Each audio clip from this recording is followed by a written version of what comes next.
All right, welcome to another Myst Book Club. I have with me Everett. You want to say hello? Sure, everybody. Today is part two, section one. So the first half of the second part, third part. Sorry, no, second part. I was right. First half of part two of the book. Had to double check. Okay, you still there, Everett? Well, we may have lost him for a moment. The call's still connected, so I don't know. We'll find out in a minute, I guess. Technical difficulties, as per usual. It's a little bit of a tricky thing getting this stuff to work. Hearing you on the call, not sure what's wrong on your outbound. Okay, I'll hang up the call and I will call you back and we'll see if we can fix that. So I'm gonna set the I'll set the stream to BRB for a minute. Yes, I Okay, can oh, hear there, you. there we go. I'm seeing the green squiggles Yeah, now. yeah, yeah. That's good. It took me a second to get it back going, but yeah, you're back. Okay, perfect. There we go. We don't know what happened. We will never know what happened, but Yeah, it's sorry, working now, and everybody. that's the important bit. All right, so we are part two of the book, section one, and this time, I remembered to look at the little poem at the beginning. Yeah, that's a good place to start. So our little section starting poem here. A burrowing worm blinks in the sunlight and pulls his eyes down over his eyes. Earth's mouth steams, deep voices grumble. Time draws a jagged line upon the sand in which the woman waits. I am not a poetry analysis expert by any means. These are always a little bit like, well, I don't know how literal they're trying to be with them. So it's a little hard to say exactly what. To me, it's fairly clear what that's referring to. Well, yeah, I mean, like in At least part, the second half. uh, yes, I would say that the first half is a little bit more explicit, but or at least as it refers to sort of this section of things. Because that's the other thing is like I'm not entirely clear on exactly how wide the scope of it is meant to be. Sort of what the intent is. Is it supposed to be talking about stuff that's specifically just in these parts, or is it supposed to be more, I mean, not in world, but I mean, like, what the authorial intent is supposed to be? Like, how widely am I supposed to be interpreting these? But Well, I guess I let's start with what is your interpretation of it? well, my interpretation for at least the first two lines, which I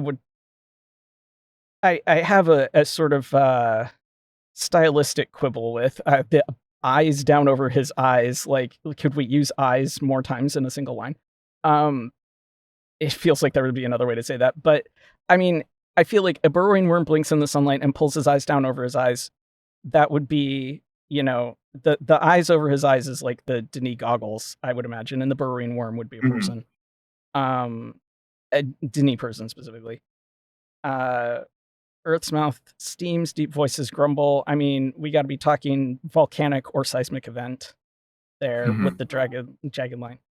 The woman who that refers to depends largely on how broadly we're meant to be interpreting these, like in the timeline. So, that's a little bit of a challenge on that. I mean, I would say in context of like this book in particular, the most important woman in this book is Marm, but I would still say she's fairly young to be the woman, but hard to say. So Okay. that's about as far as I get with it.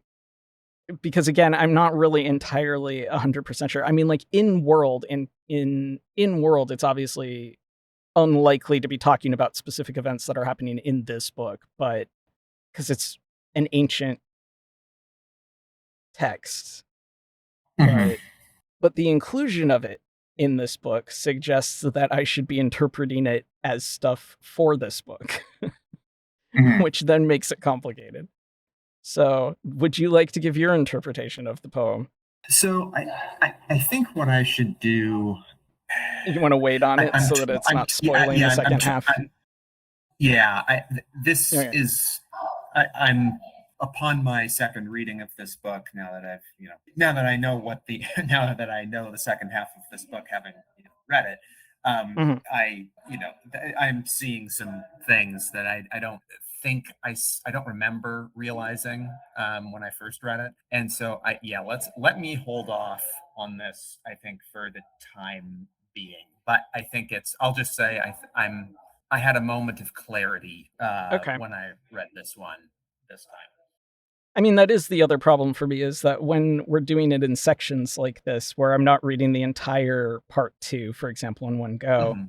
or not like reading through the entire book and then going back to try to interpret the poems, I am a little hamstrung in terms of what I can interpret it as, because if I am interpreting it as being specific to the book without having read the entire part, it's a little hard to be sure what I'm Yeah, looking at in that sense. But yeah, and you're I have to guess. there's something important. Yeah, there's something important that you do not know yet. Okay, fair enough. I mean, Yeah. things are starting to happen in the book. That I mean, to be fair though, Mhm. things have been happening. I feel like the so far, I would say that the pacing of this one, I mean, I hesitate to keep giving any faint praise to this book after it's been demonized to me for so very long. But Mhm. speaking purely about the writing, not about the content specifically, um, but like I feel like we leveled up in writing a little bit. Not a lot. It's still not good, but it's better. Like the pacing so far is better, although I still fully expect that we are going to end up with like they skip massively important sections of life and things like that like they've done in the past.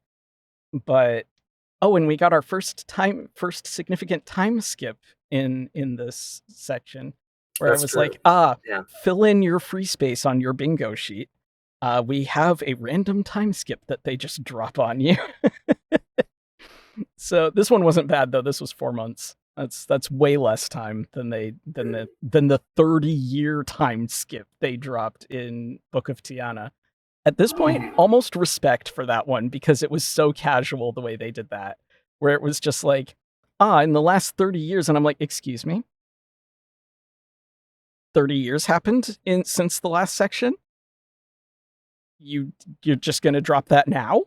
It wasn't well dropped because I had to reread that section like 4 times to be sure that I was right, but Mhm. it it was a surprise. They did surprise me, so props for that, I guess. But at this point, given all of the time skips in the previous book, I'm just like, there's your free space.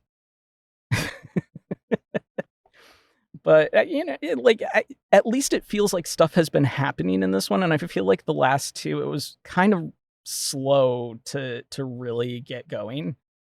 Mhm. And this one, I feel like there's less. I mean, maybe they felt like they needed less setup because of where it is in the timeline. To be fair, the series has had larger time skips later. I mean, fair. But that 30-year one in Book of Tiana was just like so casually dropped in there.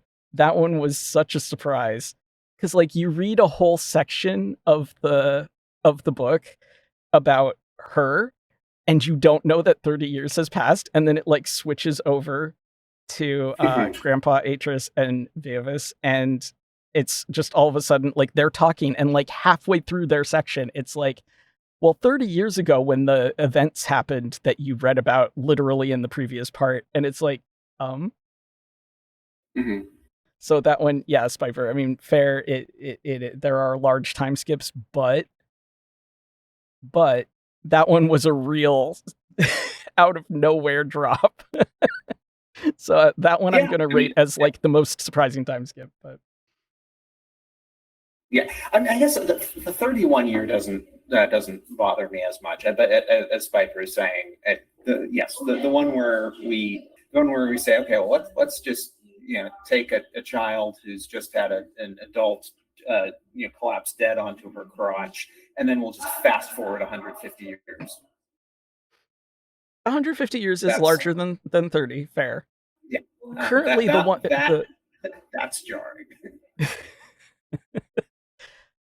that is yeah. I mean, that would be pretty. That's pretty big. But the 30-year skip isn't even the one that bothers me the most. I mean, I would say that one so far in the, maybe I should specify, so far in the books, is the most like jarring one. But the one that bothers me the most is skipping everything that happens after Book of Tiana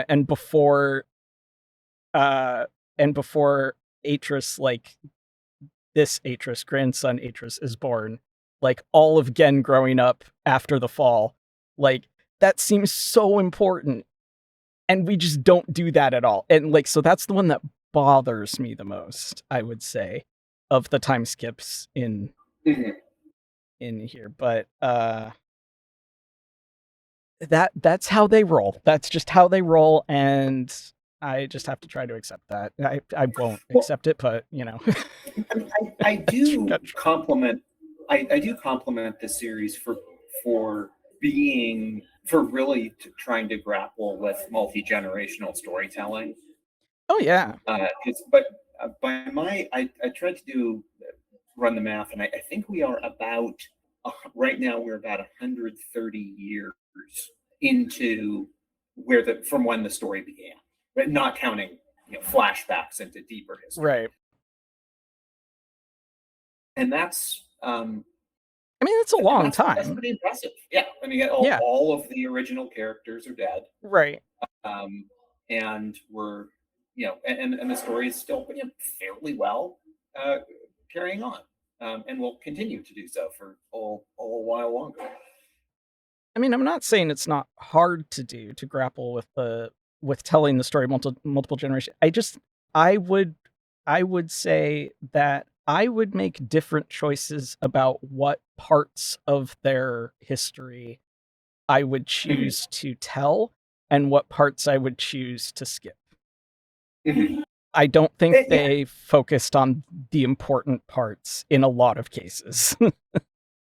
Yeah, and certainly I think there would probably be a lot of Myst fans who would say that the period of time when Gen runs away and the events leading up to that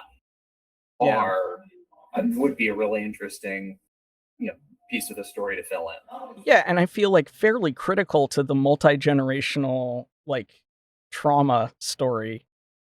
Because like if you don't know how he developed into an adult, like you're missing a very significant amount of that story, I feel, that they're just not telling. Spiper says, these skips make it easier to appreciate how the Riven journals specify the dates of each entry. Yes. having dates would make it a lot easier to know what's going on there. I mean, it was a large thing that they were tackling for sure. It is a significant amount of work to try and sort out what you're going to tell. I think the parts that they chose to tell when I wouldn't have chosen to, they felt were important world building, but I feel like you could have worked world building into the more important parts of the story instead. So I don't know. I think they had a particular vision. I think that they left out some parts that I would have told, but at the end of the day, that's more of a choice thing, I guess. I just can't it's always going to be hard for me to believe that like why would you voluntarily leave out all of that important stuff about Gen growing up? But oh well, I guess they felt like they were done with the important bit of that story. And as we've discussed several times, the first chapter of the Book of Tiana is a choice, and it's that's a way to put it. That they that they put a lot of their chips down on that gamble, and I think for a number of readers it doesn't pay off, but it's I would be one. yeah, they're clearly It making was a such a choice there. slog. Like if it had been a fascinating bit of the story, I wouldn't maybe probably have such a hard time with that one, but like boy, it was hard to get through the first part of Tiana. That was a real like I just got to keep reading this thing. I'm committed now. Like that it was just determination at that point to get through it because it was like, yep, I would have quit there for 100%. Although part of it was at least periodically it gave me a few moments of rage fuel with being wrong about rocks. So there was that, I suppose, to be said for it. Mhm. It's not the most interesting part of this story, we'll say. And there was the Um, politics stuff, which I think I enjoyed more than you. And I actually think Oh, on yeah. politics, that chapter does some really good stuff on politics. But Which I think a lot of it was, I don't know if I want to say completely lost on me, but like I feel like when you don't have a lot of later context, it doesn't really make a whole lot of an impression, like what's going on Mhm. sort of politically in that first section. Because it's just kind of like, okay, well, but I don't know what their standards are, so it's a little bit hard to say exactly what I'm Mhm. supposed to read into this interaction that we're having here. And also, yeah, it's just not ever going to be as interesting to me, I think. Mhm. So that, I'd rather read about the rocks if it was correct. But yeah, and not to say that I'm never interested in politics, but I think that if I reread it right now, which I don't plan on doing, but if I reread it right now, I think that I would get more out of it a second time because after you spend all of the time, like the whole rest of the book, like learning about what Denis life is more like, I think it Mhm. would make a little bit more sense to go back and be like, oh, so this is like how the different guilds are interacting and the different like levels of the guilds. But I think the first time around, it's like zero context, no understanding, and they're just kind of like, here we go, which is not a wrong way to world build to just throw you into it. It's just I didn't get a whole lot out of it on the first Mhm. go. And maybe if I were a little bit more attuned to looking for politics in it, I would have gotten more out of it. But at the same time, when you're still lacking context, so it's a little bit harder to make a judgment Mhm. to me anyway. But I don't know. In this one at least, there is an interesting contrast I think to be said between that specifically and this book, because in this one we are the ones as the readers who know more about the politics and society of the Denis than Atris does, Yeah, because we that's saw true. it and he has two unreliable narratives Mhm. and whatever writing he's been able to scrounge up to go on. Because he has Gen's narrative, which we know is unreliable, and he has Anna's narrative, which I think unintentionally was unreliable to some degree. Mhm. Just because of time and trauma and, you know, guilt and grief. She's not going to necessarily tell it 100% accurately when she's telling him things. Mhm. So he's got that to go off of, and again, any like writings that he's found, but he didn't even witness as much as we did, and we still only saw a very small slice of the society. Mhm. I mean, it was for them especially a very small period of time. I mean, they've got tens of thousands of years of society, and we see like what 100 maybe at most Mhm. overall. So it's like, we're not seeing a lot of it, but and then we're focused in on like what, maybe 40 years, but we still know more than he knows, which is, I mean, it is backwards from how the previous book started, where we don't know anything, but the characters do. So there is an interesting contrast to be said there, I guess, which we wouldn't have if they had started that book differently, I suppose. Which, you know, speaking of, that is actually an interesting segue to the first little bit that I pulled out of this section. Because you're going to have to, I'm interested to hear your perspective on this part.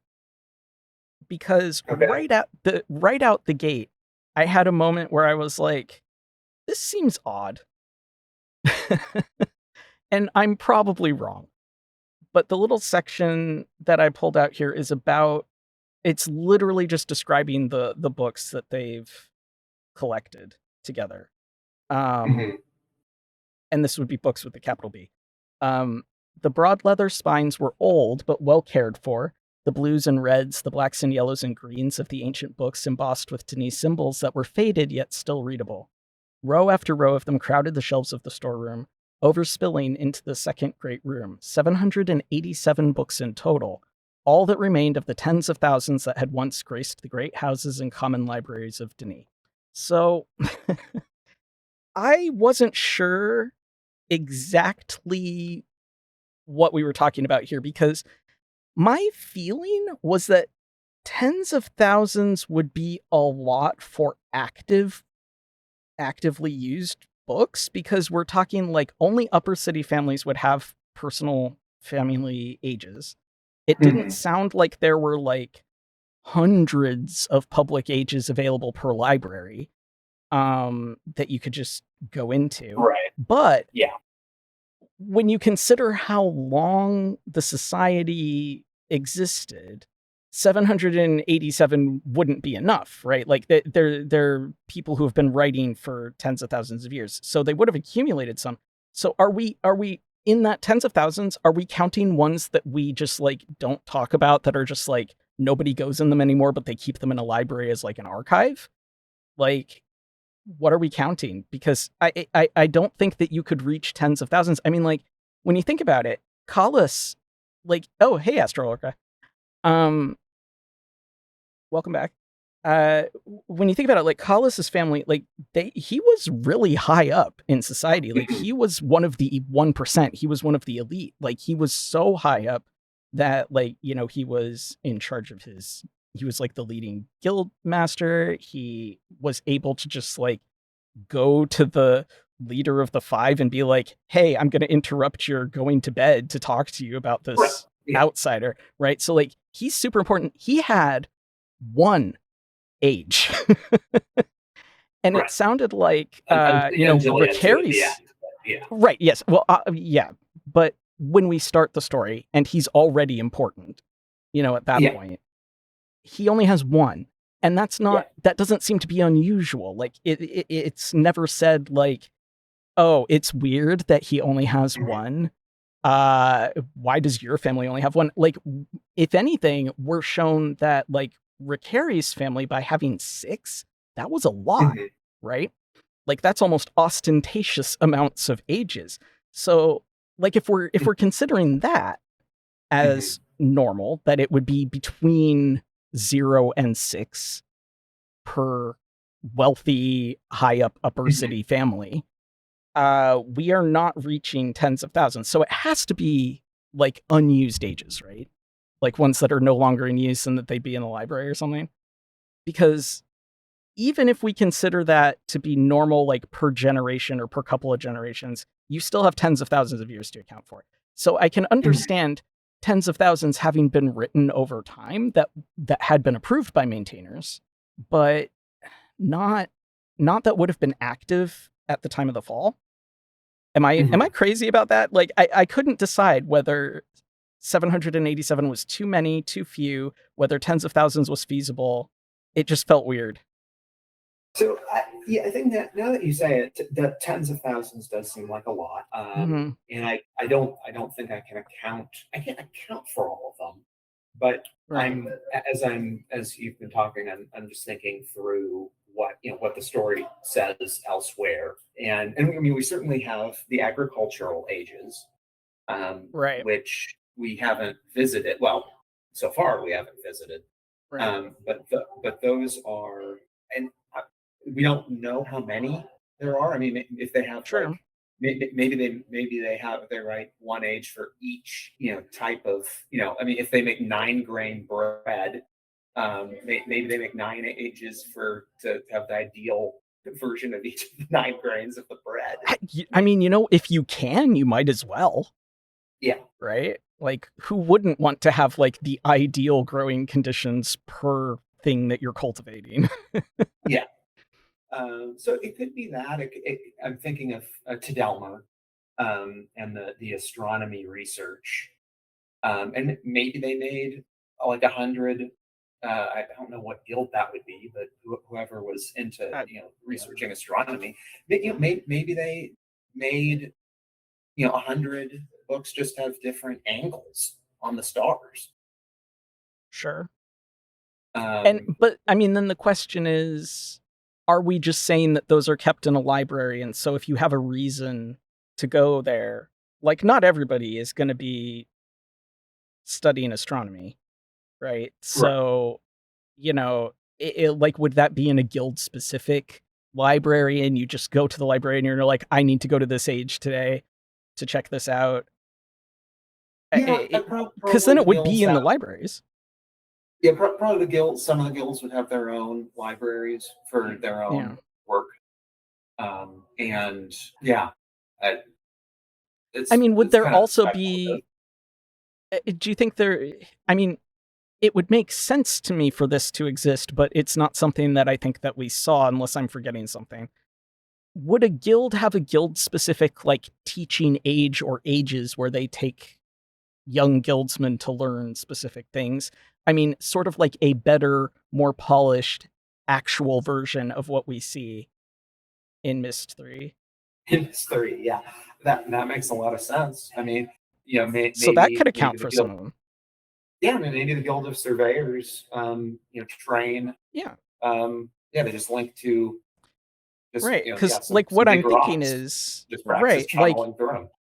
yeah, why wouldn't you have an age where you've made it easier for the, 8-year-olds to learn a thing? Like where you Mhm. isolate a specific sort of aspect of whatever your guild's thing is so that you can make it like a training wheels version of what it Yeah. would be in real life, right? Like you eliminate some variables that happen where they're actually living. It would make sense to do. We don't see it, but Mhm. they have the capability, so why wouldn't that occur to an intelligent race of people who have the ability to do that? Yeah. So that would account Yeah. for some, sure. Well, And I mean, when he here's says an audience. great houses could be guild houses and not like homes, theoretically, in the text. I mean, it's not real specific, but I assumed it was houses like Collis's house, but Yeah, it could include like those dormitory Yeah. that Atris lived in for a little while. anyway, I mean, it makes sense, I guess. It just, I was like, simultaneously, these numbers are too large and also too small, and it gave me a moment. I also had a moment where I was like, it feels weird that even with the 70 years since the fall where nobody's been there to maintain things, that any of it would fade. Like Mhm. if you're making a book with a capital B, the last thing in the universe you want is for any part of it to fade. Like I can't imagine that they wouldn't have inks and dyes that are, light fast, air fast. They're not going to fade. The only reason that it would potentially, to my mind, would be from handling, which hasn't happened in 70 years.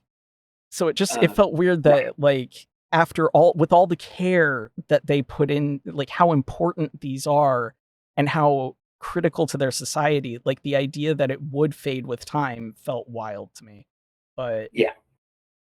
that may just be like a small oversight in the writing. Well, But so yeah, but before I get to that, I would like to say, just from an audience participatory perspective, If anyone wants to post, what if you could write an age to do something that you want to do, whether it's obtain something or practice something or experiment with something, what activity would you want to enhance through writing your age? That is an excellent question, actually. Do you have an answer for your question?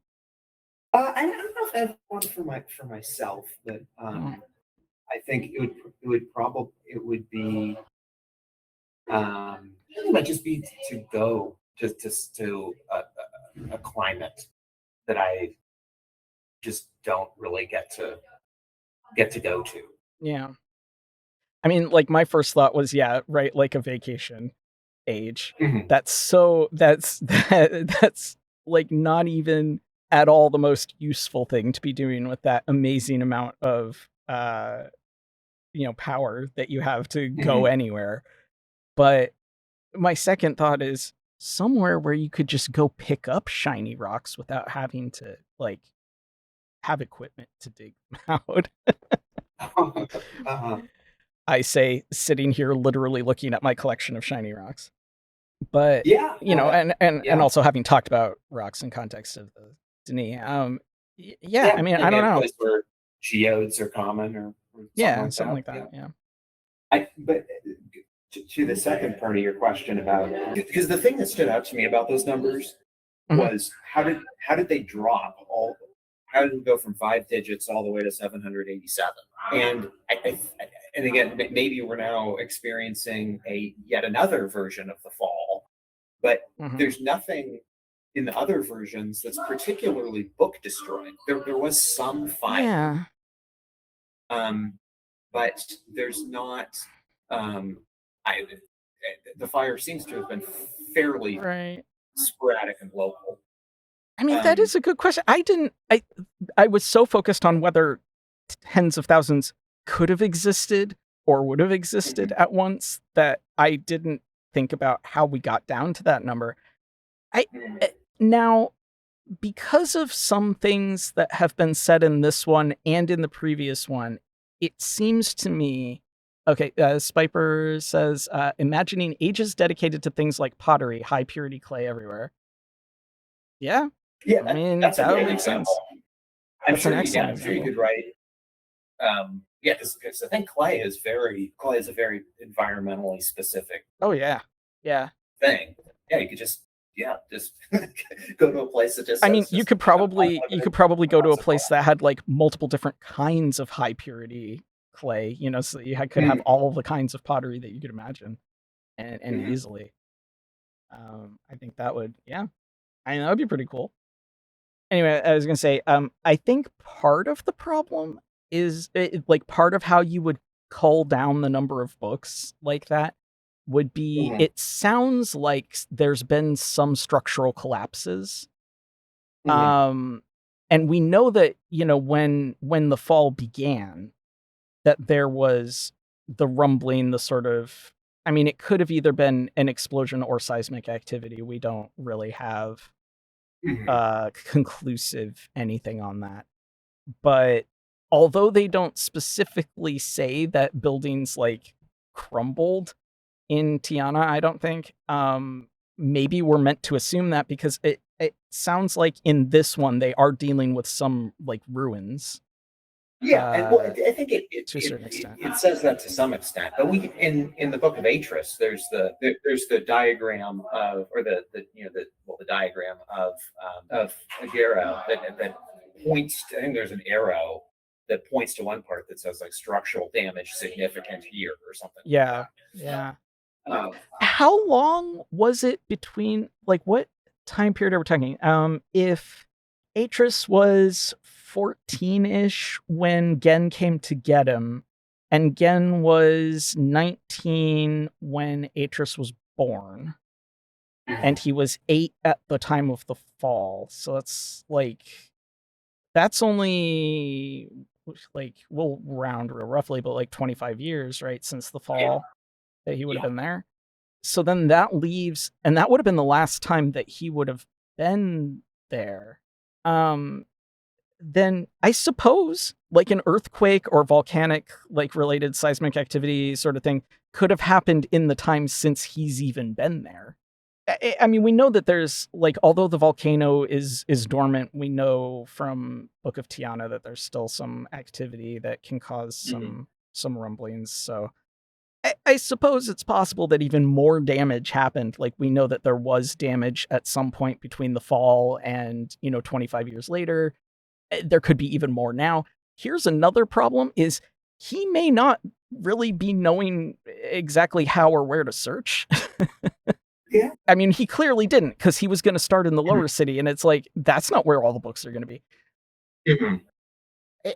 How thoroughly are they pulling books with a capital B out of groups of books with a lowercase b? I mean, I don't know. There could be multiple layers of reasons why the number has dropped like that, but you're right, that is weird, and I hadn't thought about that. And I think this there, and yes, he certainly could be missing some. Yeah. That's quite possible. In fact, I think he probably is. Yeah, but I think that there's some. I think there's been some passages so far in this book that do confuse me overall about exactly what the state of these books are and why there's problems with them. Yeah. And we talked before about Atris talking about that the books have gotten old, and that Yeah. might that was a very weird passage. So yeah, I think there's some aspects of this that I am not fully understanding. Things that feel contradictory to what we were told before, or what we should be able to assume about Denis society and what the books would be like. Yeah. And it's like, are they retconning it? Did they forget? What are we supposed to be interpreting something else out of this? Like, I don't really know. Because there is that passage in Tiana, it's just occurring to me where Garrus does micro art to one of those, like, there's like the 5 like super great books, whatever, and he does micro art there, and I my understanding from that passage is we're supposed to think that the one that he damages is many thousands of years old. Yes. The book itself. Right, because it's one of the like basically sacred ones. Yeah. Yeah. And so it's not like, my understanding until Atris started talking in this book is that the books are supposed to endure fairly long. Yeah. Oh, yeah, 100%. Which is why, like, them fading and stuff like that, like, even if we're talking just the bindings fading, like, felt weird to me, because they don't have a problem with that prior to this. So, like, is there some sort of maintenance that they're, like, are we supposed to assume that the only reason that they don't fade prior to this is that there's, like, people maintaining them? They have to, like, go through and, I don't know, preserve them in some fashion, and they haven't been doing that? I mean, that seems unlikely, but reapply the ink onto the page or something like that. Yeah, I mean, we don't hear about that, but I suppose it's theoretically possible.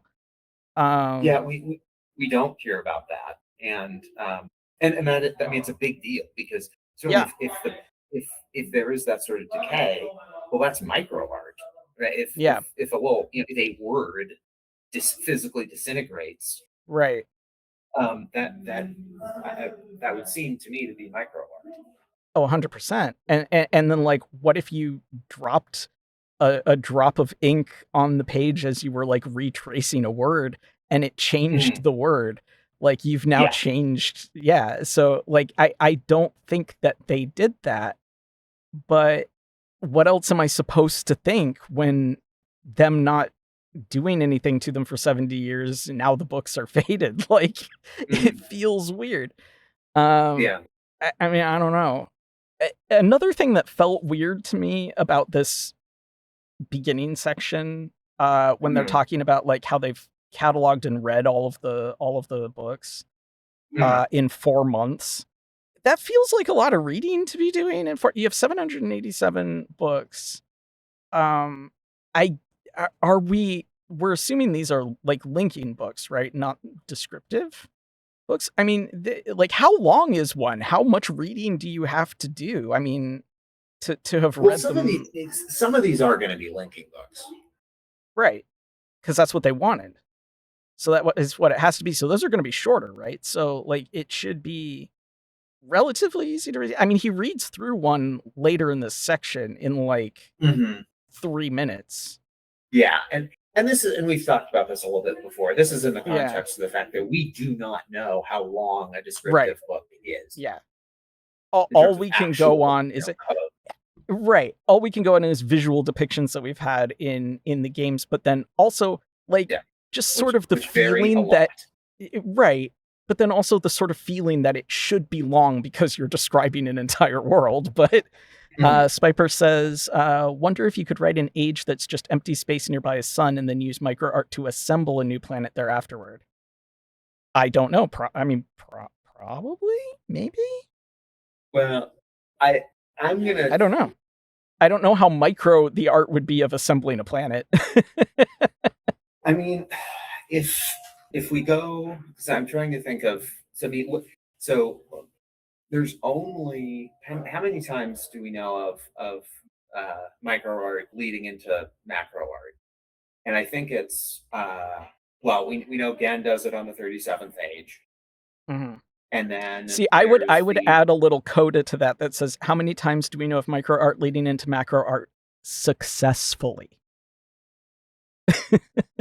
Because I would argue that Gen's stuff is less than successful, but because it's not having necessarily. Yeah, so I don't know. And then the other example is the Real Myst 2000 bonus material in the which you may have never even played. I did the I did play the one where you go and you look at the crystal stuff and there's like journals and stuff there. If there's a different version of that, then I don't know. But... Well, the part where you do break links, you just sit there and break links a bunch of times. I only remember there being. I mean, maybe there was something to do that I didn't do. I suppose that's possible. And, there is a part, and it's hard to find because it's kind of tucked in there. But yes, you can. It's through the imager. So it's an imager link. So it's the it's the crystal based link, not a book link. But what you can do is you can, by changing the crystals around, you can keep breaking links to similar looking places. So it's here's an island with trees, and then you break link to here's the same shaped island without the trees, and then it's here's the same shaped island now with snow or whatever. And I remember playing around with the crystals, but I guess I didn't understand what was happening there. Spiper says if someone pulled that off, they're allowed to say they created a world, right? Yes. Yeah, yes, you can. I'm sure Roger's very excited about that. Well, I would argue you don't need to go that far to say you created. Yeah, but we won't go there. So I mean, I remember playing around with the crystals, but maybe I just didn't understand what was supposed to be happening there. Because that's likely at that point in time. I wasn't this deep in lore at that point yet. Because that would have been, I would have done both of the Rivens and then played that. And Myst was a pretty short one for me to play because I did still remember a fair bit of it. Surprisingly, because it had been 1,000 years since I've played it, but I guess it really stuck in my brain. Better than Riven, if I recall correctly, because, God, I was really struggling with that one. Although, to be fair, some of that was like, am I remembering stuff wrong, or is it different in this version? And then I got the new version in my head and went back to play the original, and, like, that messed me up, so I don't know. But, yeah, it, I think I did that and didn't know what I was doing. I would have to go back and look at the video, though, to see how much of that I did. It's a very interesting little part of the series that, it's kind of, it is hard to find. Maybe we can take a look at it sometime. Yeah, I could probably get back there without too much trouble.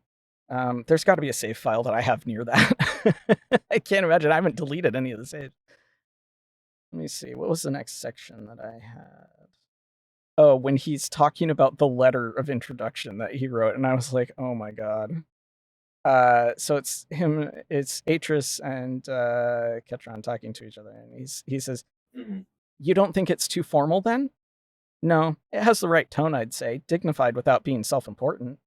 He laughed at that. The letter was an introduction of sorts, as well as being a statement of intent. And when his teams went into the ages, they would each take copies of the letter ready to present if and when they made contact with survivors. "I'll make some copies then," he said, taking it back from her, "and seal them using my grandfather's ring." I just was very much struggling to imagine it not being self-important. But they don't let you read it, which is a shame. Because I would be fascinated to read this letter of his. Although it's not quite in the same category as when I was playing Root Trees, and I was like, I need to see the Clan Said Trust document. I have never wanted to see a fictional legal document more in my life. I don't want to see it quite that badly because I'm just imagining it's self-important to anybody who's not them, but like I'm really having a hard time imagining that somebody, like, them handing it to a survivor, that the survivor's not going to be like, wow, you really think a lot of yourself, don't you? But it's hard to say how bad it actually would be because they don't let us see it, and I think that was smart, honestly, because I don't. Yeah, I think we may. There may be some discussion of the use of the letters later. That where we can revisit this issue. Yeah, and I mean, as of this point that we read to, they haven't had an opportunity to use it yet. Right. So we haven't seen anybody's reaction to it.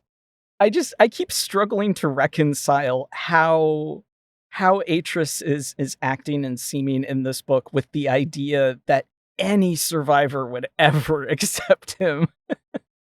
Like, wholly aside from the problem of he's only a quarter Denis by blood, like, because sure, they may have changed opinions on that in the time since the fall. Like, he's just so sure of himself and so self-important in this one. It's like, boy, if I were one of them, I'd be like, all right, kid, get out of here. But I don't know. We know from Myst 3 that that's not what happens universally, at least. So right.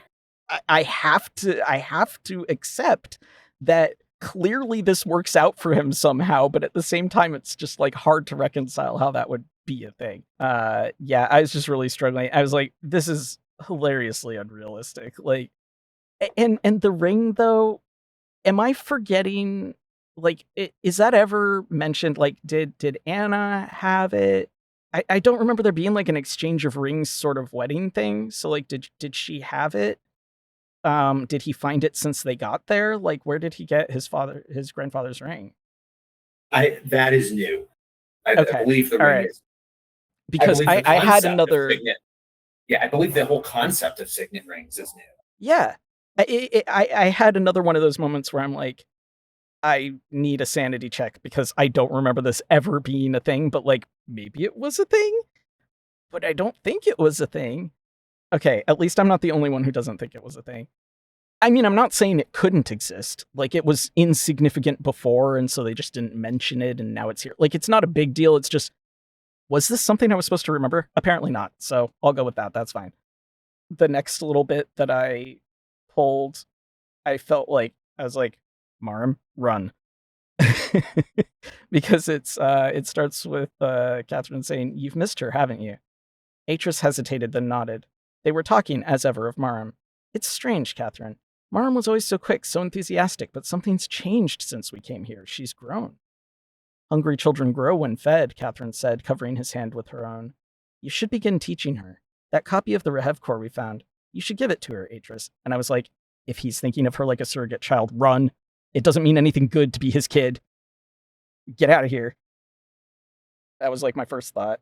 It was interesting to me that he feels this bond with her after he was so willing to like just keep his promise to the elders before and like leave them all behind. But then again, also like you don't want him as your surrogate dad. He's not. Don't. But yeah, I was like, is this foreshadowing? Probably unintentionally that she has something bad coming her way through his inattention because. But I think he's connected with her because she is interested in the stuff that he is interested in. And we know from, I think not just journals in Myst, but also in Myst 3, I want to say that, like, basically the only times that he cared about his kids were if they were interested in the stuff that he was doing, right? It's like if he could share that, I don't know, hyperfixation or whatever with them, uh, then it was like, okay, I can bond with them. So like the fact that she's deeply invested in this project makes her notable and interesting to him. So I think he is more attached to her now that they're working on this than he was Sure. before. Sure. But, you know, I also skipped out on copying out the reminder of what the Rehev Core is because, like, at this point we've had 2 books of learning what it is, and I'm like, yes, it's the dictionary that you've learned the language. We know it's fine, but yeah, Yeah, I just that part I had 2 reactions. One is it's just kind of an odd interaction between the 2 of Yeah. them. I mean, I thought that too.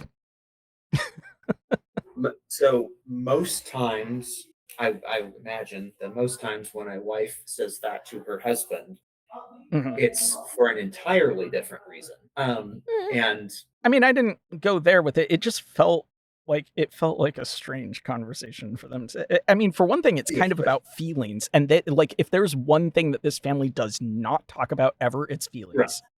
right. And I'm not saying I'm just saying that when that kind of conversation happens, it is typically for a different reason. Here they are, Yes. they are sincerely just they're sincerely just having the conversation that they're having. But second, yes, I mean this feels like a couple of childless parents Yeah. who aren't talking about the fact that they're childless and why. Yeah. Because they're avoiding it again because we don't talk about our real feelings. We'll talk about anything else and destroy as many worlds as possible because we don't deal with feelings. Like, honestly, it's just the whole family. Like, it's not just their generation. It's like everybody in their family. Let's not talk about feelings. Which I think is kind of, my sense is that is kind of a Denis thing, though, too. Like, it felt like it was almost a societal thing in the previous book, that it's like, they had an almost Vulcan feeling to me, where it's not so much that they're deliberately denying feelings as like it's just not part of the culture, and that Anna having emotions was kind of like one of the things that was weird about her. Not that everyone doesn't have emotions or that they like deliberately deny it the way that, you know, Star Trek Vulcans do, but like it just seemed like we just don't, it's not something that we talk about. It's not something we address. Sure. Yeah. Now, I mean, how much of that trickled down to Atris? I mean, in reality, he's grew up with. Well, I mean, I think an emotionally traumatized elder woman, and then his emotionally traumatized and emotionally abusive father. Like, you know, I mean, he had 2 generations of trauma taught to him. So I think that's like his reason. But it doesn't seem that unusual. Spiper says you can't write feelings into an age so they're not interested. Yeah, which is exactly what a Vulcan would say.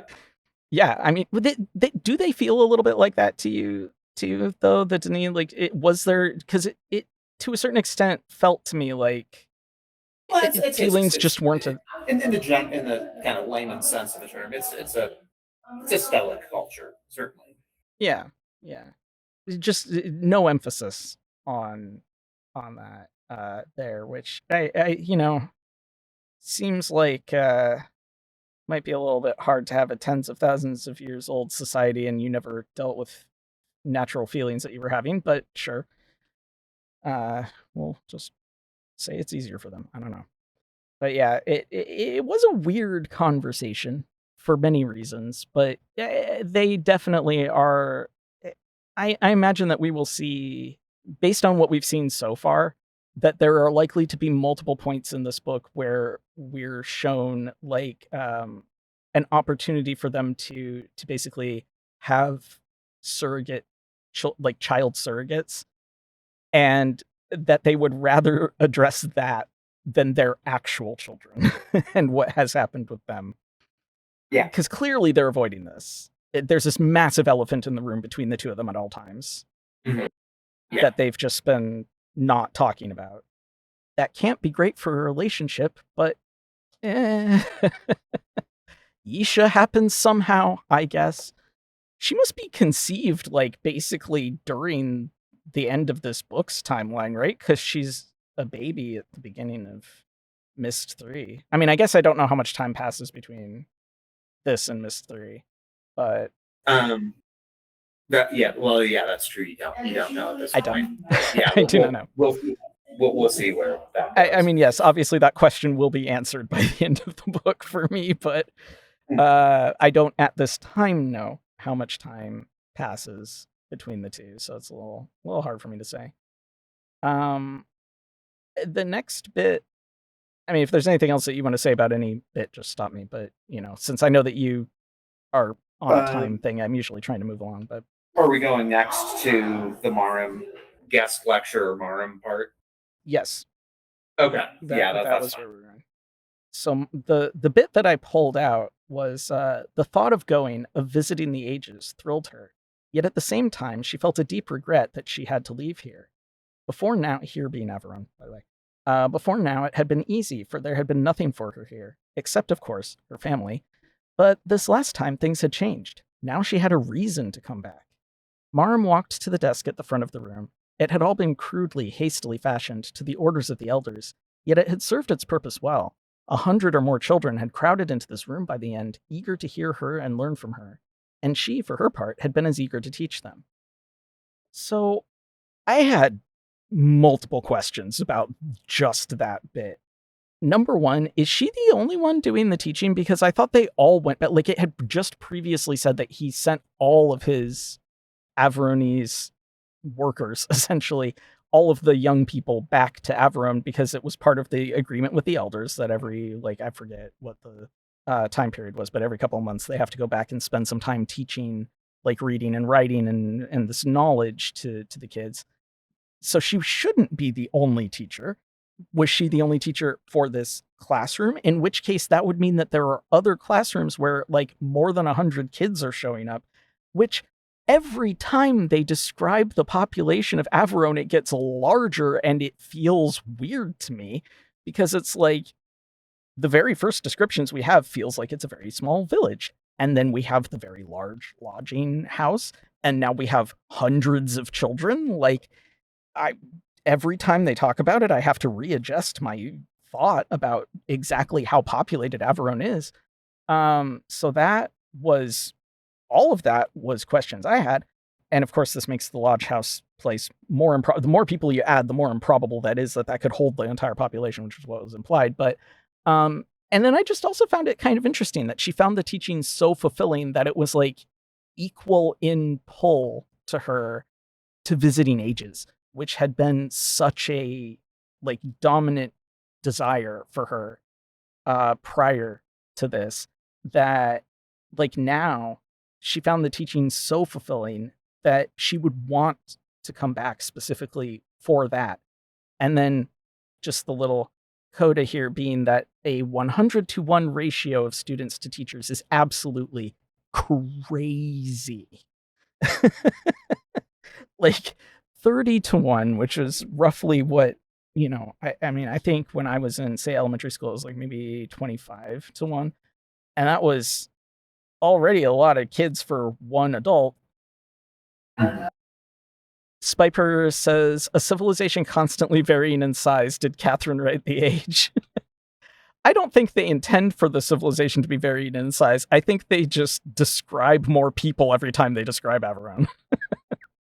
And I have to adjust my perception of it. Yeah, I mean, I think that's just those first couple scenes were just gave a wrong impression. But yeah, so yes, I mean, all of the students, all of the apprentices have gone Yeah. back, so they're all doing Right. something, um, and it's not laid out how they are divvying up what they're doing. Right. It's just, But would there be more than, like, why would, if there were multiple teachers, why would 100 kids have to go to the one classroom? Like, well, I took that to mean that sort of, I guess it's understood that Marham is one of the top person, and I mean, okay. and it's clear. I mean, it's clear that the three senior people are Marham and Iris and Karan. Karad. Yeah. So it might be that from time to time, all the kids assembled for a sort of grand Okay. lecture from her, and then broke up into their TA groups or something. I don't know. Well, I mean, she does, I can understand why she would be the popular teacher, because she does say in this section that it's like, yeah, she's supposed to be teaching them reading and writing, but if she doesn't flavor it with stories, like, what good is it?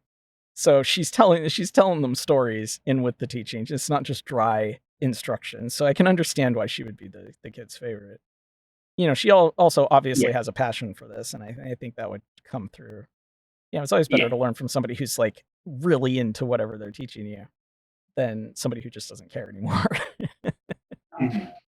So there's that aspect. I guess I wasn't sure what I was supposed to take out of it, whether that 100, like the more than 100 kids, like whether that was everybody, whether this was every day, whether this was, she's the only one doing this kind of teaching. Like, just because they don't describe anything else, it's a little bit hard to know what I was supposed to say. But you're probably right that it's like, it was when she's doing it that, like, kids are like, hey, like, all the word gets around. It's like, it's Marm today. Let's everybody go. Yeah. Which would make a certain amount of sense. Yeah. It would also make a certain amount of sense to me, honestly, if she was like the head teacher and say Iris and Karad and anybody else was like sort of the TAs, just because of the way that they structure their narratives and their characters in these books, where you have like, 3 or 4 main characters at most, and they are Mary Sue's. They are the best at everything they do. They are luckier than anyone has ever been. So, like, she's the best teacher. She's probably the head teacher. Like, I can imagine that being the situation. It's not probable in a more realistic scenario, but in their scenarios, it wouldn't be unrealistic to me to imagine that they're picturing her as like she's the teacher, and everyone else is just helping her out. But we don't know because they don't tell us. So well, and we are. And I don't know if I think I'm not going as far as you are in assigning Mary Soonis to this series, but certainly, I mean, saying Mary Soonis might be a little bit of an overstatement, but I don't feel like it was in the previous book, because our 3 main characters last time were like, they were literally everything they touched turned to gold. They were luckier than anyone's ever been. Like, it's just. It was Vivus was inconsistently a Mary Sue for no good reason, but he was consistently the best at writing. Reason. Yeah, he was consistently good at that. But yeah, I mean, they certainly do have exceptional. Of the few female characters, they tend to be exceptionally capable. Stellar people, and we're basically 3 for 3 for having the main female character in a book be that. Yeah. But I think the reason that they feel Mary Sue like to me is that we really rarely get shown justification for how and why they're so good at what they do. They just are, and we're just supposed to take that at face value. And that's not just true of the female characters. I mean, it's true of the male characters as well. But like, we don't know what made that super special age that got like canonized into the Writers Guild canon that Viovis wrote. We don't know what made that special. We just have to accept that it was. That's just a bad part of the story. Yeah, I mean, we've Well, talked I mean, about yeah, that. it's pretty much there specifically so that they can have a big party that Anna gets rejected at. It could have been a party for anything. I feel like in a lot of cases we don't get shown that they're smart or capable. We just get told that they are. But showing is not their strong suit, these authors. And at this point, I don't expect it out of them. I'm still mad at them and will always be mad at them for giving me a justification for in 100% earnest honestness saying show don't tell, because I absolutely hate the most pretentious of analytical phrases in the world is show don't tell, and they've made me do it multiple times, but they are an example that should be taught in schools of what that looks like when you want to say that about telling and not showing. But because I never felt like in school I got like a clear example of it. Like teachers would say that. They'd be like, in your writing, show don't tell. But I feel like that Tiana specifically, the book of Tiana was very heavy on tell don't show, and it really actually was recognizable in a way that I never saw in school. So props to them for that. I guess they gave a great example of it. But the reason they feel like Mary Sue's is because they don't support it. Like they are just good at whatever the thing is, and they don't show other characters really reacting about that. I mean, other than the party, but again, that was a whole mess. We just kind of get told in sort of descriptive sections, like, yeah, well, they're just the best at this. And it's like, okay, do other people think that? Is that what they think about that? That lends to the Mary Sue feeling about it. But I mean, it is a little bit extreme in some cases to say that, but I feel like the previous book, there was a pretty good case to be made for that. I wouldn't put it on Marum yet, though. Mhm. Give it time. We'll see. But I think my only rebuttal to that is just that some people are just good at things. Some people know yeah, how to speak, learn and speak 5 languages. So some people can do a bunch of math in their head. yeah, and I'm not Some saying that people that's not just true. do Just things. there's an improbable amount of talent concentrated in certain areas in these books, it feels like. But some people are just good at things. They're not usually good at everything, but sure, everybody has skills. It just feels like they get dialed up to 11 sometimes in the writing here. Mhm. But speaking of the writing, the next section that I did pull out, that I pull them out when I think that it was actually decent. I try to acknowledge decent passages as well. Mhm. And I felt like this section, which is in the same scene, was decent. Last of all, she removed her journal from the bottom drawer, pausing a moment to open it and read the last few entries. She had noticed how Atris wrote everything down, keeping a daily record of events, but she had never thought to do the same until 2 months back, when, on a search of one of the mid-level houses, she had come upon an unused notebook. Since then, she had made the time each evening to set down her thoughts about the day's activities, to reflect on what she'd done. And now that she did, she understood the purpose of it. If she were a boat making her way across life's water, then the journal was her compass. It let her steer her course. For how could she know where she was going without a reference to where she'd been? Which, other than the fact that I feel like it should have ended in a question mark, not a period, was unusually poetic for them, and I felt like it was a decent little passage. Journaling doesn't impact me that way, but, it gave me a sense of how she feels about it and, why it would be important, and it was an unusually good little paragraph. But then we have the girl, Alim, or however you want to pronounce that. I don't know what pronunciation. Is there a standard pronunciation for this child's name?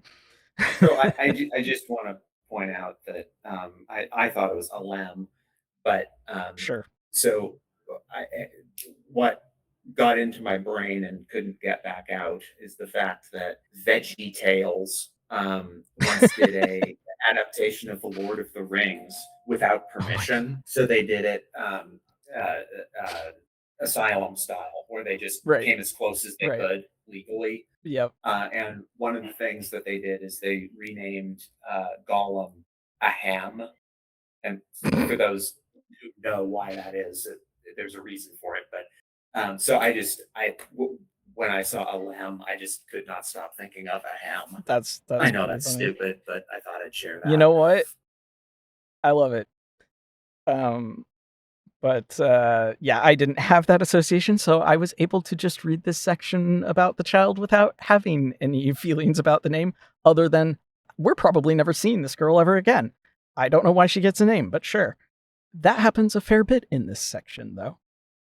What did you call the phenomenon in the previous book where they name a character and we never see them again and they're never important again? Oh, Nephrosporum syndrome.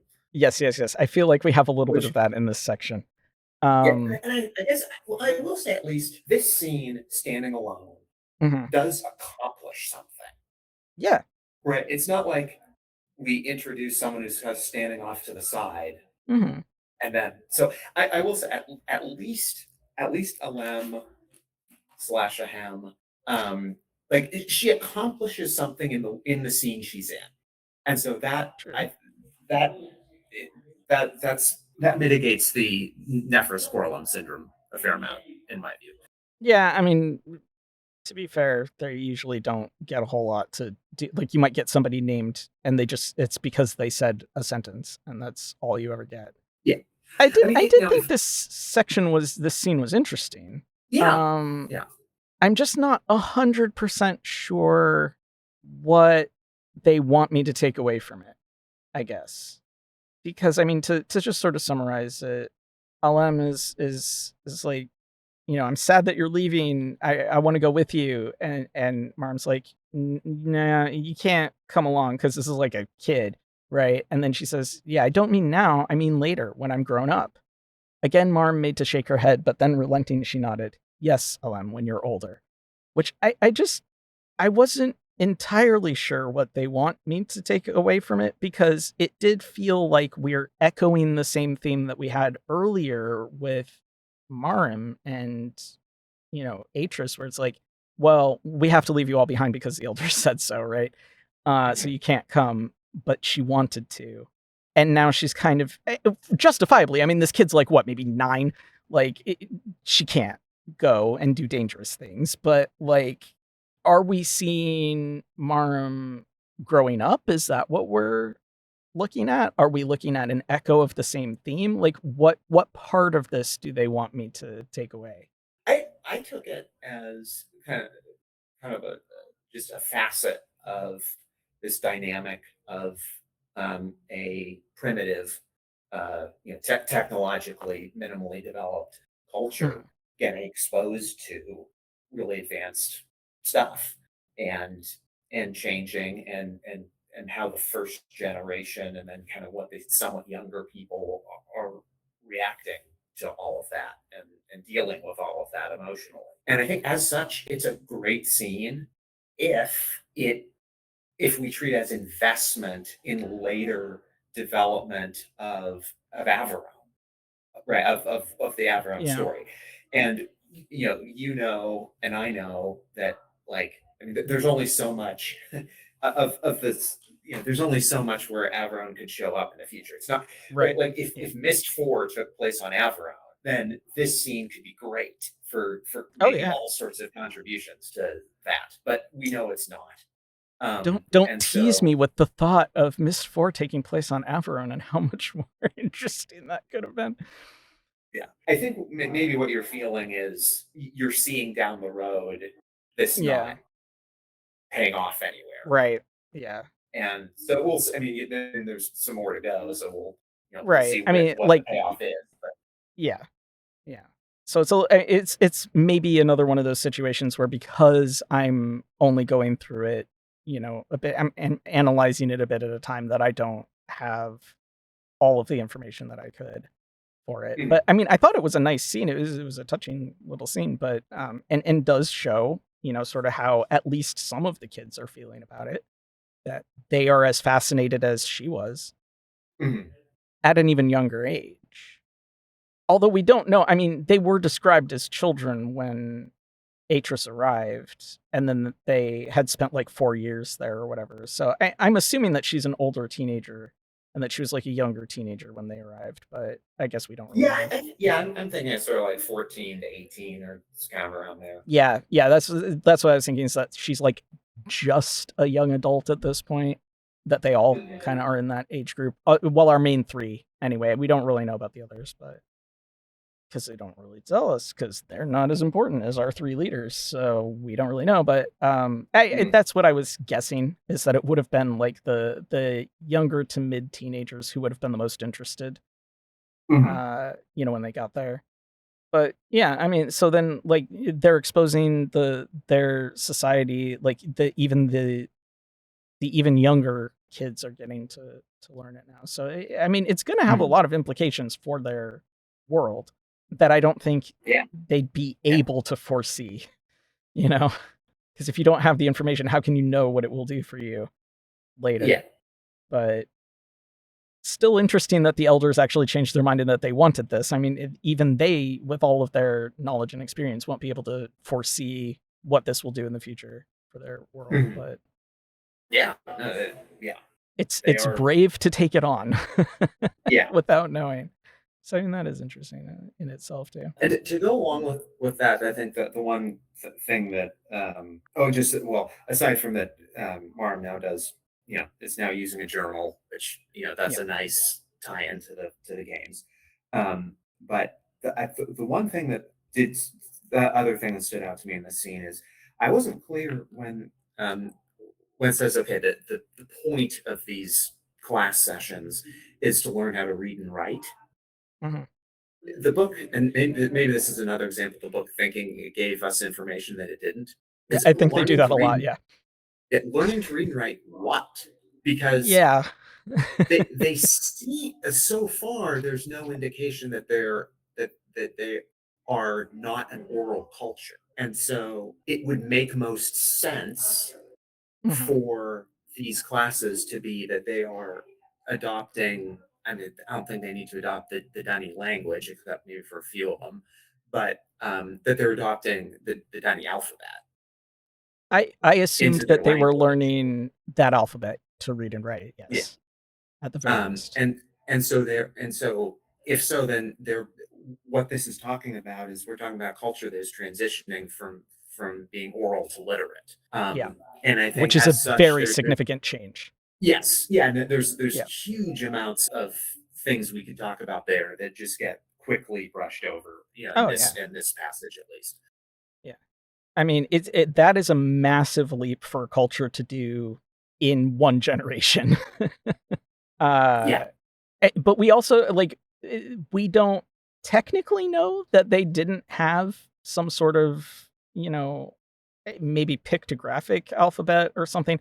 I think we're meant to assume that this is the first literacy that their culture has ever had. But I think I'm not sure. I can't tell what we're supposed to assume. We're supposed to assume something, but I think we're supposed to assume, and they don't tell us. Yeah. I honestly think that they're not just learning the alphabet. I think they are learning the Dini language, and that's what they're reading and writing in. Because think about it. I mean, if their language is different enough sound-wise, since the Dini alphabet represents sounds more than just simple letters, because they have 4 different ways of writing A, what we would write as a letter A, they have the different sort of pronunciations of it. If there are sounds in Averonese that are not in Dini, they're going to have to make up a new character or something. So it, to me, would make the most sense if they are learning the language as well, but they don't talk about that. So, but I assume that what they're reading and writing is at least the alphabet, and that it's not like their own alphabet or anything. Yeah, they don't describe it. It's just that feels like the most logical thing to me, because otherwise, as far as we know, because if they had their own alphabet that they could read and write in, they don't need them to come back to teach it. Other Averonese people who know the Averonese alphabet could just teach the kids. So it has to be something from outside that they're learning. So, and I would assume that, what other alphabet are they learning? That's what Marm and Iris and Karad know is that. So, right. The implication of it being a different language as well, that could or could not be the situation. I mean, maybe they just don't have sounds that aren't represented, or, I mean, maybe it's just fine. Maybe it just works out for them. Mhm. It's hard to say, but either way, Well, that's got to be the alphabet. all I can say is that the Dani alphabet has more characters than English or Latin. Right. The Latin alphabet. So that's a good thing, I guess. Yeah. It's useful for them. It'd be easier to hit on more other cultures being able to write their own words in that alphabet. Probably not all, though. I mean, I'm not ruling out the idea that there could be sounds that they make that aren't in that alphabet. But yes, it is more than our alphabet is. But yeah, it does have a lot of implications for their culture down the road, which would be hard for them to grapple with, I would imagine. And I can't imagine that the acceptance of this plan to let their teenagers go out and do this stuff and then come back and teach is universally accepted by all of the adults. There's no way they have unity on that, just a majority. That would. Yeah. Absolutely. I mean, yes. I think there's no way.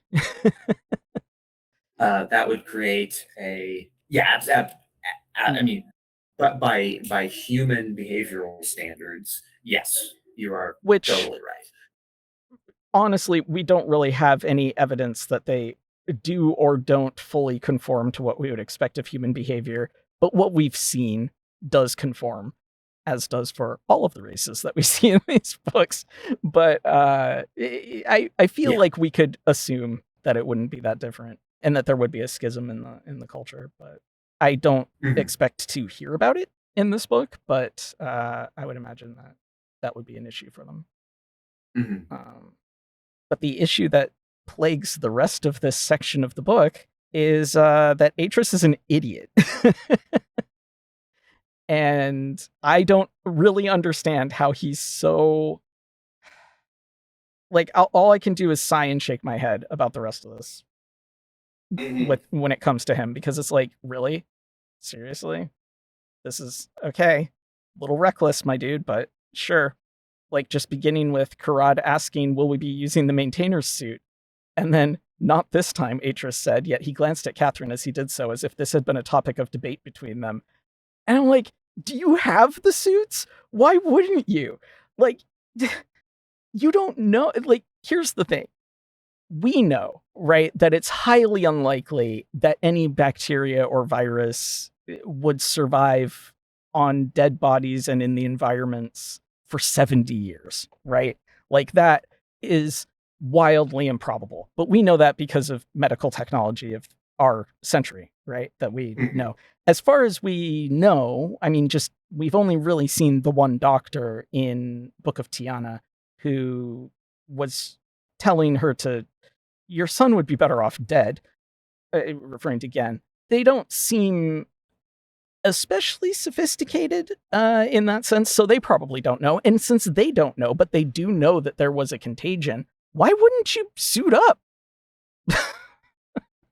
This seems so dumb. Like, if you have them, and they must, because Karad is asking about it, I don't know why you wouldn't. And it just seems wild to me. So a couple things here. One is that, and I'm trying to pull it up, but earlier, Rick, this is not the first reference to maintainer suits. It's I think they talked about them in the previous, not chapter, but because they don't call them, but previous quote unquote chapter.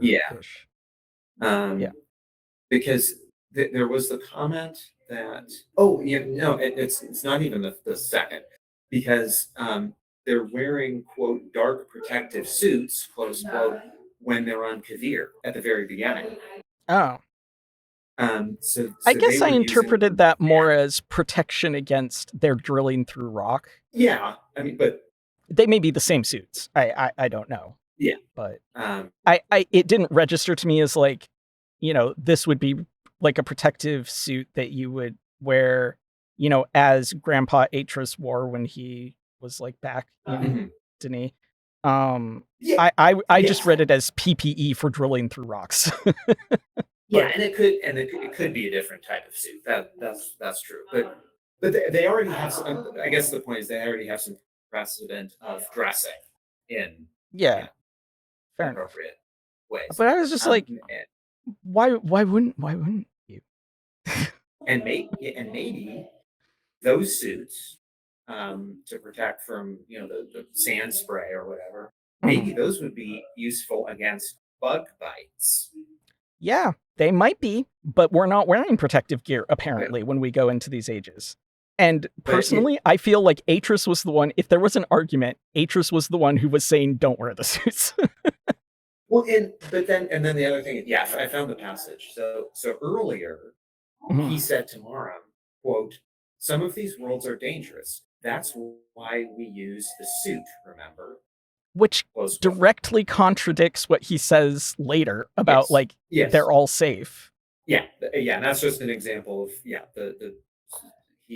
something does happens he on have screen that does he have some sort of we don't know what it is. Yeah, because in this book, honestly, it's like, is Atris does he have some sort of illness? Is he deranged? Like that is a very wild swing to go from like they're dangerous, that's why we wear the suits, and then like, oh, no age you could possibly go into from here would be dangerous. It has the maintainer's stamp after all. Like, what happened?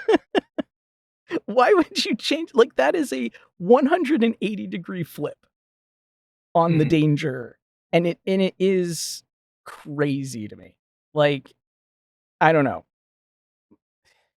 Number one dad, Atris.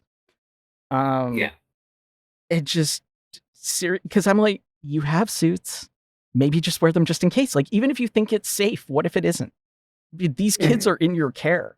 Like, they are babies to you. Like, you're way older than they are. They could be his grandkids. Like, and take care of them. All right, which you and I know from this section it doesn't work out that way, but Spiper says it makes it feel like he has less personality just guiding the plot along. Yes, he is just a plot tool so far in this book, it feels like. And he just espouses whatever opinion is useful in the moment, which is mostly, Denis, great.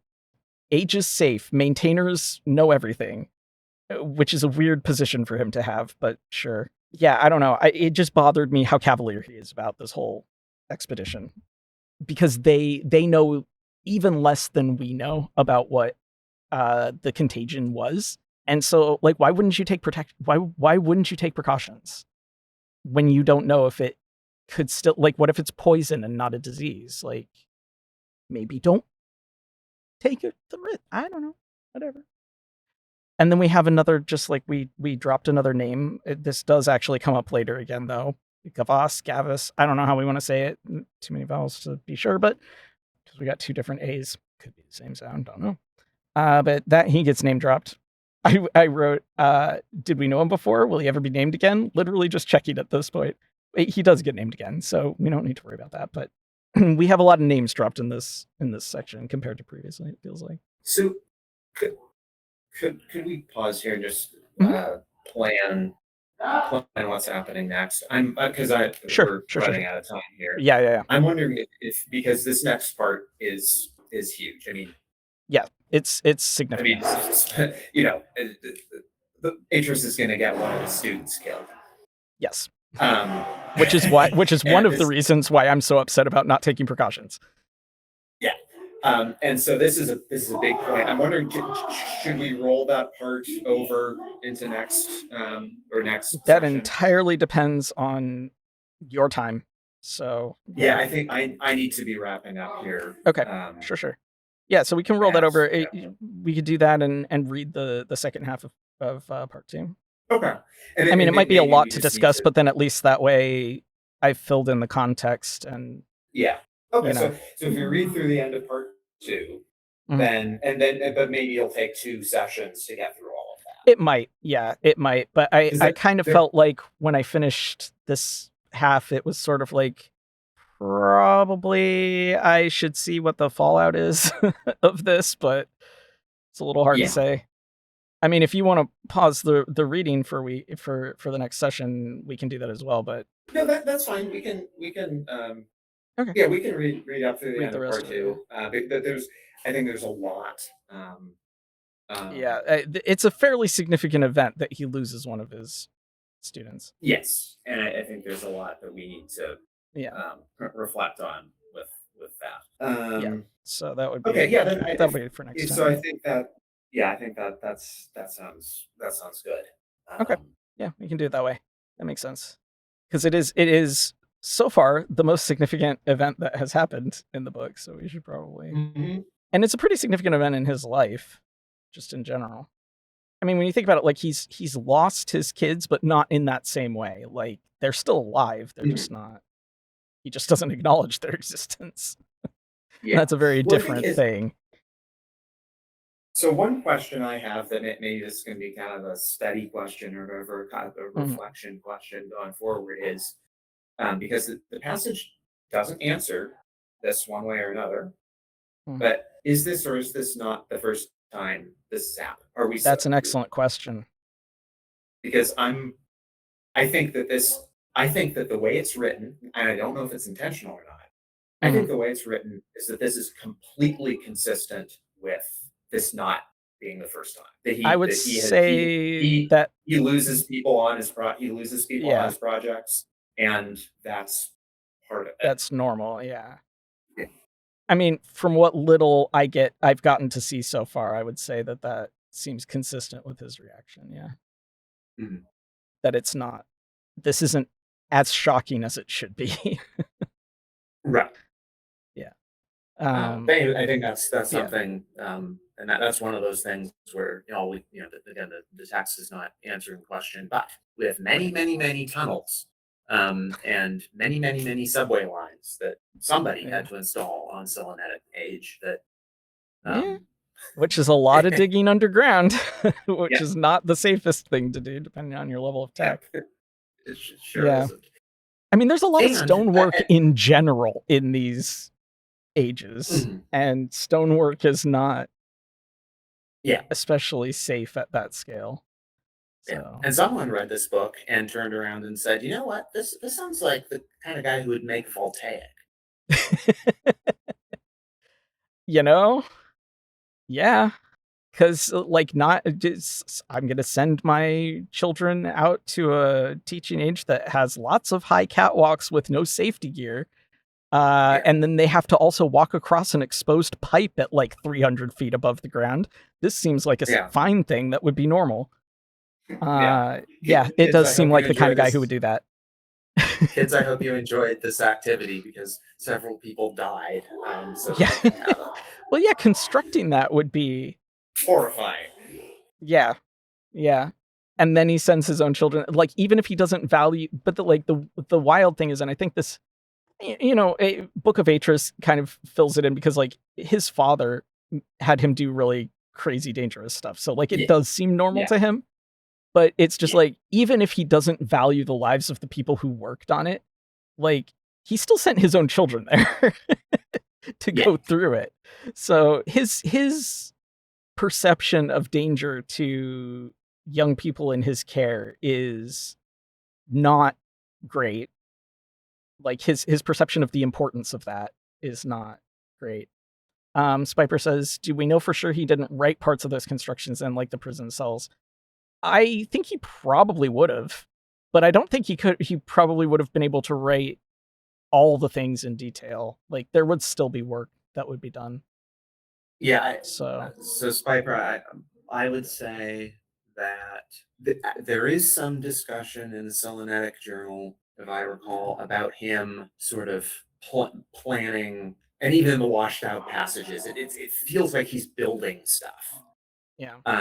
And there isn't an indication there that he is like, oh, I can just use micro art and take care of this. There's no, that doesn't seem to be his tone. The tone certainly isn't, I just found these subway tunnels. Yeah. And I think for both of them, it's a little, that's getting pretty specific for micro art. Yeah. But again, we don't. But that said, we don't know all of the contours of micro, and Spiker, as you say, those prison cells in the ship on Stone Ship are fairly specific. Yeah. What exactly how that works, I don't know, but I don't either. We will never, because it's not described. yeah. All right. So it looks like it's probably about time that you and you said you need to wrap up and work on Yeah. another. Yeah, this is a good ad point break for here, me. So yeah. yeah, thank you very much. Thanks to the Thanks for audience. joining It us. was good to talk to you all again. Yeah, and we'll be back in week after next Monday to do another one. Yeah. Oh, and happy Star Wars Day, everybody. Oh yes, yes. May the 4th be with you today. May the 4th be with you. Good night. All right. Thank you.